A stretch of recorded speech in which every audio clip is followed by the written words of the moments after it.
Hello there, welcome back. Now in this video here I'm going to show you how to make a end-fed half-wave antenna for the 2 meter band, which is 144 megahertz, 2 meters.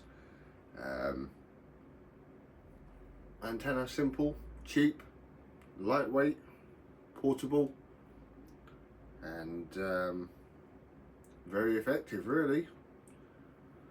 So yeah, I say this is a half wave for the 2 meter band. It's called an end-fed, or a lot of people like to call it a T2LT, or other names, whatever you call it. I personally call it a T2LT because it originates from the 11 meter band, CB band, when people used to use RG58 Coax to make antennas, and now are called T2LTs. So that's naturally what I call it. People call it a flower pot antenna, end-fed vertical, vertical dipole. It's all the same thing really. It's just a very cheap, lightweight antenna made out of RG58 Coax, and a little bit of a tube which I 3D print, because that way I can get it really accurate.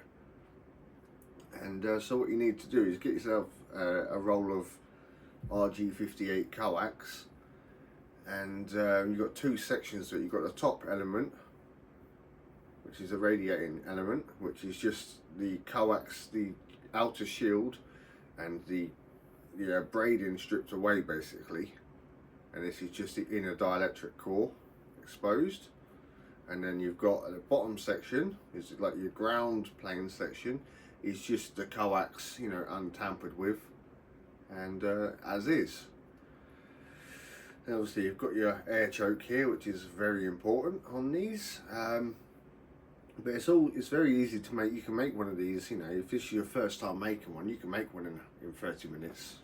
If you make them, if you made a few of them, you can make them a lot quicker than that. But yeah, you just get your measurements really. Like I said, this is for the 2 meter band. This top element, the radiating element, you want to measure from the tip. You want to measure 45.5 centimeters, 455 millimeters down from the tip, and score it with I use a box cutter or a Stanley knife, or whatever you call it, or a hobby knife, depends on where you're from. And then you can peel back the sheath and then cut away the copper braid around the outside, and that's that exposed. That's your top radiating element done. And like I say, that's 45.5 centimeters, so that's 455 millimeters. I'll put it on the screen as well. And then as for your bottom part of it, which you leave untampered with, you measure from that line you created here, and you measure down 44.5 centimeters. So 445 millimeters from that line you cut, and then put a mark. Don't put a cut in the coax. Put a mark. I use a little bit of what's it called? Masking tape, painter's tape, masking tape, whatever you like to call it. And that's how I measured from there to 445 millimeters, 44.5 centimeters. And that's essentially your half-wave coax right there basically. And then you just need to get yourself a tube. This is about 10 centimeters long, and it's exactly 25 millimeters diameter, from the outside to outside, 25 millimeters. Like I say, I 3D print mine, that way it can be accurate. I haven't got to worry about it being too big or too small, if I buy a bit of PVC tube, but you can use PVC tube for sure. And then what you do, where you mark the end of your bottom section, that is where it goes into the curve to start the coil. You drill 2 holes in the tube and you feed the wire in, and then you feed the wire in. The curve starts on the line where you finish the measurement. That's very important, from where it finishes to where you start your coil.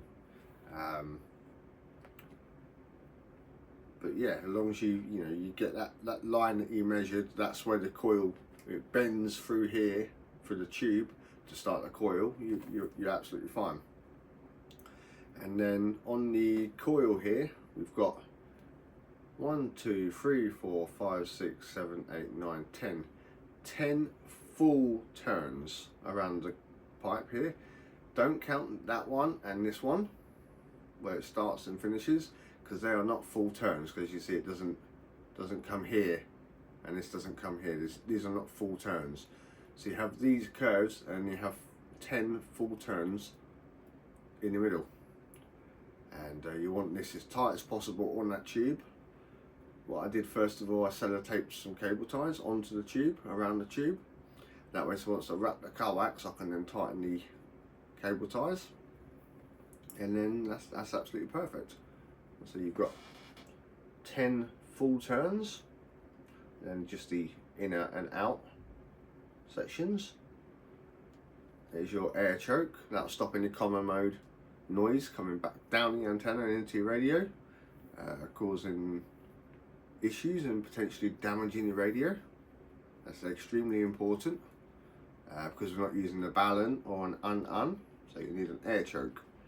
And then after your coil, your air choke, when it leaves through the hole again and comes out the bottom, this is your feeder. This could be any length you want. That can go from the end of here, and that could be 10 meters long if you want, so that can go into the back of your radio if you really wanted it. Personally, I wouldn't, but you could if you wanted to. Your end feeder length has no effect on the tuning of the antenna. The tuning is the top section measurement versus the bottom section measurement, and then your amount of turns on your coil and your coil diameter is what's important.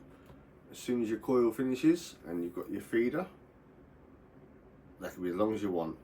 I have it this long mainly because I have a barrel connector there, so that I can connect some more higher quality coax to this and then to the back of my radio, simply because this is RG58. It's very lossy coax. It's very cheap, very lossy, and I don't want 10 meters more of that than what I have to, really. So I have just what I need for the antenna, and then I add my high quality coax to come from that to my radio, so I can minimize the amount I lose. But yeah, all measurements on the screen, and it's extremely easy to do. Good thing about this as well, the measurements that you make don't have to be 100% perfect. I mean, if you get it 1 or 2 millimeters difference, it's not the end of the world, really. So as long as you get it in the ballpark figure. I mean, this I did pay a bit more effort into getting the measurements correct, and the part of when it goes into the coils, make sure that's correct. And this tunes at about 1.3 to 1 SWR. That's pretty flat along the boards, to be honest with you. And like I said, with keeping the feeder as short as possible, you're minimising the amount of signal loss you get. So it's very effective though. Just for some cheap RG58 Coax, you can buy it by a massive reel on eBay or Amazon for very cheap, to be fair, and you can make absolutely loads of these antennas.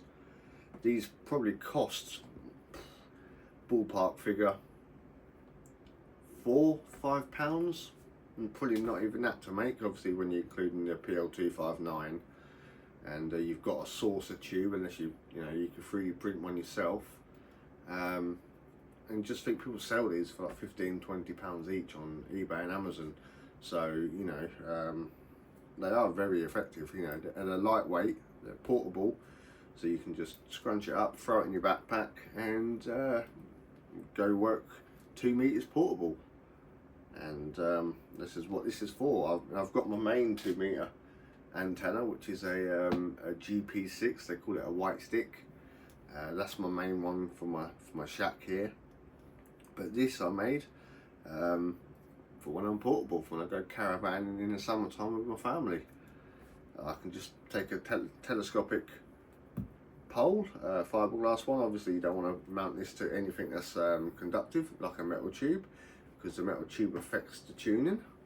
So you want to mount this to a fiberglass pole, like a fishing pole or anything. Just a little bit of electrical tape around the top and lift it in the air. And there's your coax antenna. Very, very simple, but honestly, very effective when you're out in the field. So yeah, thanks for watching guys, and good luck making one. 7 threes.